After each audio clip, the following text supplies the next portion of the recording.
करणे शिरीषा अर्थातच बरेल्लका हे नाव सध्या तेलंगणा राज्यामध्ये चर्चेचा विषय ठरलेला आहे।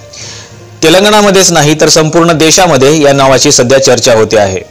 त्याचं कारण असं आहे की नुकत्याच तेलंगणाच्या निवडणुका पार पडलेल्या आहेत आणि या तेलंगणाच्या निवडणुकीमध्ये ही शिरीषा कोल्हापूर नावाच्या एका मतदारसंघामधून उभी राहिलेली होती।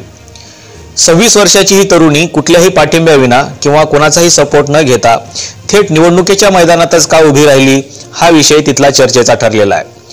खरं तर बरेल्लका अर्थातच शिरीषा ही जी मुलगी आहे ही मुलगी म्हशी राखणारी मुलगी म्हणून तिथं प्रसिद्ध आहे। म्हणजे तिच्याकडे 4 म्हशी आहेत आणि ती रानात म्हशी राखते। पण ही म्हशी राखणाऱ्या मुलीने निवडणूक लढवल्याने सर्वच लोक अचंबित झालेले आहेत। खरं तर शिरीषा ही बीकॉम झालेली आहे आणि बीकॉम झाल्यानंतर तिला असं स्वप्न बघितलं होतं तिने की आपल्याला एक अधिकारी व्हायचं आहे आणि म्हणून ती राज्यसेवेची देखील तयारी तेलंगणामध्ये करत होती।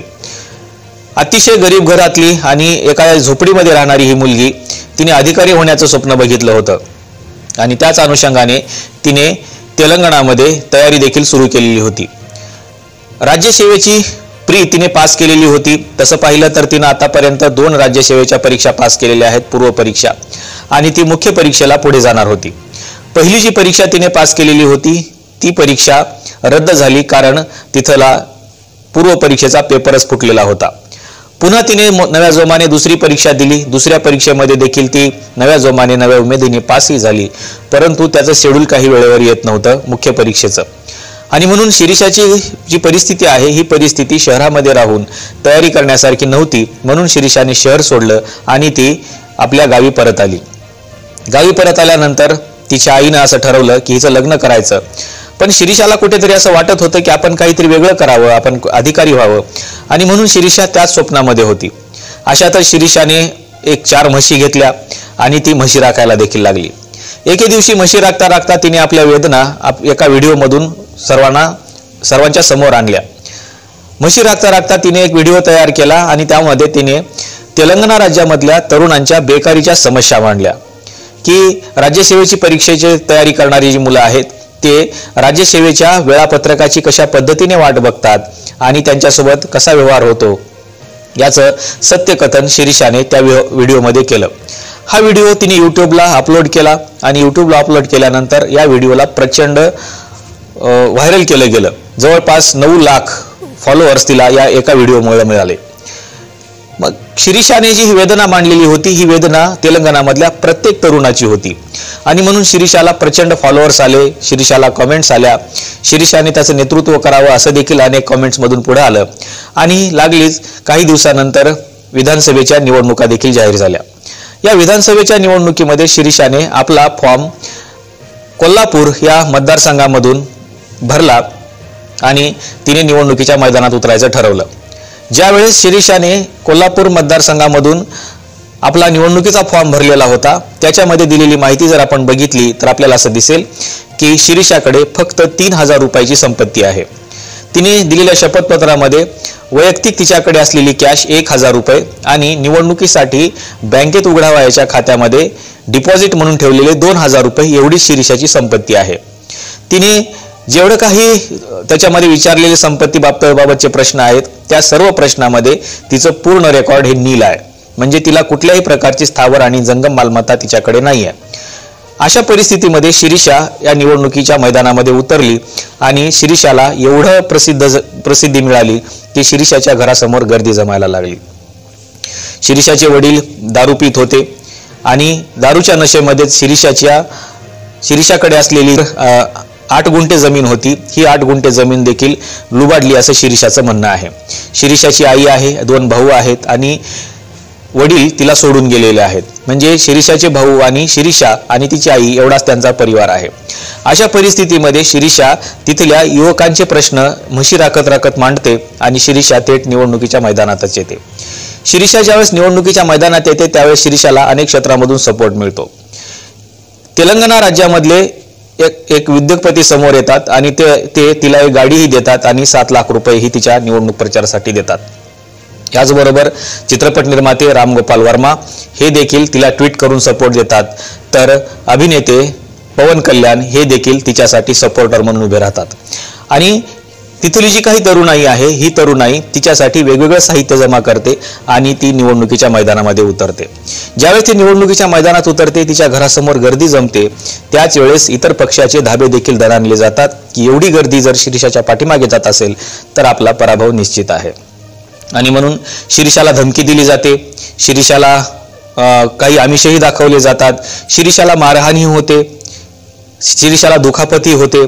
काही पक्ष तिला जमीन देऊ, तुला पैसा देऊ, तुला घर देऊ असे आमिषही दाखवतात, पण कुठल्याही आमिषाला शिरीषा बळी पडत नाही आणि शिरीषा थेट निवडणुकीच्या मैदानामध्येच उतरते. ज्यावेळेस ही सगळी परिस्थिती समोर येते त्यावेळेस शिरीषा हे सगळं सत्यकथन मांडायला सुरुवात करते. एका व्हिडिओच्या माध्यमातून ती अनेक राजकीय पक्षांवरती आरोप देखील करते, पण अशा परिस्थितीमध्ये शिरीषावरच गुन्हा दाखल होतो आणि शिरीषाला अटक देखील केली जाते. परंतु शिरीषा माघार घेत नाही. शिरीषा थेट निवडणुकीच्या मैदानामध्ये उतरते आणि निवडणुकीच्या मैदानामध्ये उतरून सर्वच तेलंगणा राज्यामध्ये तिचा प्रचार प्रसार होतो. तेलंगणा राज्यामधून तिला चांगल्या प्रकारे सपोर्टही मिळतो. परंतु शेवटी निवडणूक आहे. शिरीषा 5754 मतं घेऊन शिरीषाचा पराभव जरी होत असला तरी शिरीषा तेलंगणा राज्यामध्ये एक मोठा चर्चेचा विषय ठरतो.